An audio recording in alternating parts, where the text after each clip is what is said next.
Cake లెక్క కోసి గీ కంపెనీకి ఇంత, గీ కంపెనీకి ఇంత, గీ కంపెనీకి ఇంత, ఈ కాంట్రాక్ట్ నీకింత నీకింత అని పంచుకున్నారు తప్పితే మీరు ప్రజల కోసం ఏమి చేసినట్టుగా మాకు అర్థమైతలేదు. నిజంగా చేసి ఉంటే చెప్పండి. మరి ఎందుకు ప్రజలను పిలవలేదు? ఎందుకు 3000 ఎకరాల ల్యాండ్ మీరు సేకరిస్తాం మూసీ నది డెవలప్మెంట్ కోసం అని చెప్పారు. మరి ఆ 3000 ఎకరాల ల్యాండ్ పోతున్న వాళ్ళని ఒక్కరినన్నా పిలిచిండ్రా? వాళ్ళకి మాట్లాడే అవకాశం ఇచ్చిండ్రా? చెప్పడమేమో మూసీ మీద కన్సల్టేషన్స్ అని చెప్పారు. కన్సల్టేషన్ అంటే ఏంటంటే మాట ముచ్చట, ఒకలో మాట చెప్తే ఇంకో మాట చెప్పాలి. కానీ నిన్న జరిగిందేంది? మొత్తం ముఖ్యమంత్రి గారు ఏకపాత్రాభినయం. చిన్నప్పుడు ఉంటాయి కదా, ఎన్టీఆర్ డైలాగులు చెప్పు, దుర్యోధను డైలాగులు చెప్పు అంటే చెప్తారు. అట్లా మొత్తం ఆయననే ఏకపాత్రాభినయం, మొత్తం ఓన్లీ వన్ సైడ్. అంతే తప్పితే ప్రజల మాట ఈనుడు లేడు. ఆయన పెద్ద ఆయన పైన ఆయన మన్ కీ బాత్ ఆయన చెప్పేది చెప్తాడు. ఇక్కడ ఈయన చిన్న మోడీ తయారైండు మనకి, ఈయన కూడా ఈయన చెప్పేదే ఈయన చెప్తున్నారు తప్పితే ఎక్కడా కూడా కనీసం ప్రజల నుంచి అభ్యంతరాలు వస్తున్నాయి, మధ్యతరగతి ప్రజల ఇండ్లు కూలగొడుతున్నాం, సడన్ గా రూల్ మారింది, దాని మీద మాత్రం ఆలోచన చేస్తలేరు. ఇంకొక మాట, టెక్నికల్ గా ఒక అంశం ఉంది. ఇది నేను ప్రభుత్వానికి సూటిగా నేను ప్రశ్నిస్తున్నాను. ఈ ఏదైతే చంద్రబాబు నాయుడు గారు మొట్టమొదట మూసీ ప్రాజెక్టు క్లీన్ చేయాలి, మూసీ నది క్లీన్ చేయాలని ఆయన నందనవనం పేరుతో ఫస్ట్ ఒక ప్రాజెక్ట్ చేసి వదిలేసారు. తర్వాత వైఎస్ఆర్ గారు వచ్చి కొన్ని కేంద్ర నిధులు తీసుకొచ్చి సేవ్ మూసీ అని చేద్దామని ఆయన ట్రై చేశారు. తర్వాత కేసీఆర్ గారు వచ్చిన తర్వాత ఇప్పుడు ఏదైతే ఉందో Musi river front development corporation అని దాన్ని పెట్టి వారు కొంత ప్రయత్నం చేశారు. ఇప్పుడు రేవంత్ రెడ్డి గారు కూడా దాన్ని కొనసాగిస్తున్నారు. ఇప్పుడు మూసీ రివర్ ఫ్రంట్ కార్పొరేషన్ అయితే 2017లో మేము ఒక 17,000 కోట్లతోని ఈ మూసీ చుట్టూ ఉన్నటువంటి దీన్ని డెవలప్ చేస్తాము, ఓల్డ్ సిటీకి న్యూ సిటీకి కనెక్టివిటీ ఇస్తామని చెప్పి అన్నాడు ఒక ప్రాజెక్ట్ ప్రపోజల్ ఇచ్చారు. ఇస్తే మన రాష్ట్రంలో ఎన్విరాన్మెంటల్ ఇంపాక్ట్ అసెస్మెంట్ చేసేది, పర్యావరణ పరిరక్షణ చేసేటటువంటి సంస్థ 2017లో రిజెక్ట్ చేసింది ఈ ప్రపోజల్ని. ఏమని?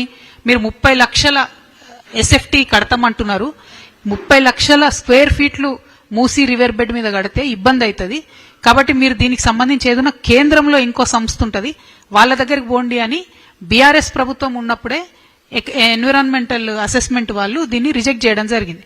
ఇప్పుడు మరి అదే సంస్థ మళ్ళీ పర్మిషన్ ఇచ్చింది ఇప్పుడు టీఓఆర్కి, ఈ రాష్ట్ర ప్రభుత్వానికి. Same organisation which rejected in 2017. Now they are giving permission again. 2017 overall 17,000 crores 30 lakh SFT అన్నది అప్పుడు ప్రపోజల్.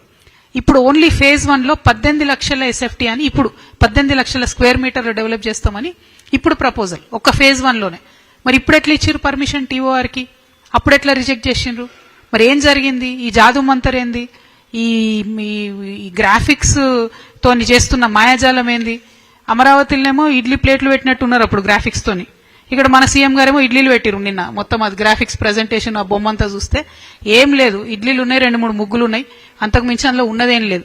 ఎందుకంటే ట్రాన్స్పరెన్సీ ఉండాలన్నది మాత్రం మేము కోరుతున్నాం. డెఫినెట్ గా ఎస్, మూసీ మంచిగా కావాలి, మూసీ క్లీన్ కావాలి, మూసీ చుట్టుముట్టు ఉన్నటువంటి పట్టాదారులు, ఆ పట్టా భూములు వాళ్ళందరూ కూడా డెవలప్ కావాలి, నేను కాదనట్లేదు. కావాలంటే ఏం చేయాలి? ఇవాళ మనం ఒక విషయం దయచేసి కొంచెం టైం పట్టిన ఇంపార్టెంట్ సబ్జెక్ట్ ఇది. 16 నాలాల నుంచి మూసీలోకి మురుగునీరు చేరుతుంది మన హైదరాబాద్లో. 16 నాలాలు. ఇప్పుడు నేను ఇచ్చినటువంటి ఈ ప్రపోజల్ మొత్తంలో ఎక్కడ కూడా ఆ 16 నాలాలను మేము అడ్రస్ చేస్తాం, మరి ఆ 16 నాలాల నుంచి వచ్చేటటువంటి మురుగు ముందు మూసీలకు పోకుండా చేస్తామని చెప్పరు. ఏమంటారు? ఓన్లీ 4 ఎస్టీపీలు కడుతున్నాం అన్నారు. 4 ఎస్టీపీలు మొత్తం ఈ 16 నాలాస్ అడ్రస్ చేస్తాయా? అది స్ట్రేట్ క్వశ్చన్, టెక్నికల్ క్వశ్చన్. దయచేసి అధికారులు చెప్తారా, ప్రభుత్వం చెప్తారా? నాకు కాదు, మీరు ప్రజలకు క్లారిటీ ఇవ్వండి. 16 నాలాల నుంచి పోయేటటువంటి హైదరాబాద్ మురుగునీరు, ఫార్మా కంపెనీల నుంచి వచ్చే కెమికల్ నీరు, వ్యర్థం మొత్తం మూసీలకు పోతుంది.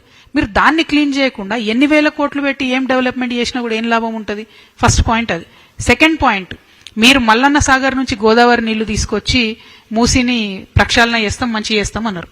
ఒరిజినల్ గా కొండపోచమ్మ సాగర్ నుంచి 1100 కోట్ల రూపాయలతో వచ్చే ప్రాజెక్ట్ ని మీరు ఎస్టిమేట్ పెంచి 7,000 కోట్ల రూపాయలు మల్లన్న సాగర్ నుంచి అన్నారు. సరే, సంతోషం. మరి ఆ పనులు మొదలు పెట్టినరా? మీరు ఇప్పుడు మూసీ క్లీన్ చేస్తాం అంటున్నారు, ఏడుకెళ్ళి చేస్తారు క్లీను? వాటర్ ఎట్లా వస్తుంది, ఫ్రెష్ వాటర్? దాన్ని ఆలోచించండి. మూడవది, నేను మొన్ననే జియాగూడ పోయి వచ్చిన. జియాగూడలో అక్కడ మన గొర్రెలు అమ్ముతారు, మేకలు అమ్ముతారు, మా యాదవ్ సోదరులందరూ, పెద్ద మార్కెట్ అక్కడ. కరెక్ట్ దాని ముంగట్నే మూసి ఉంటుంది, రోడ్కి అవతల సైడ్ మూసి ఉంటుంది.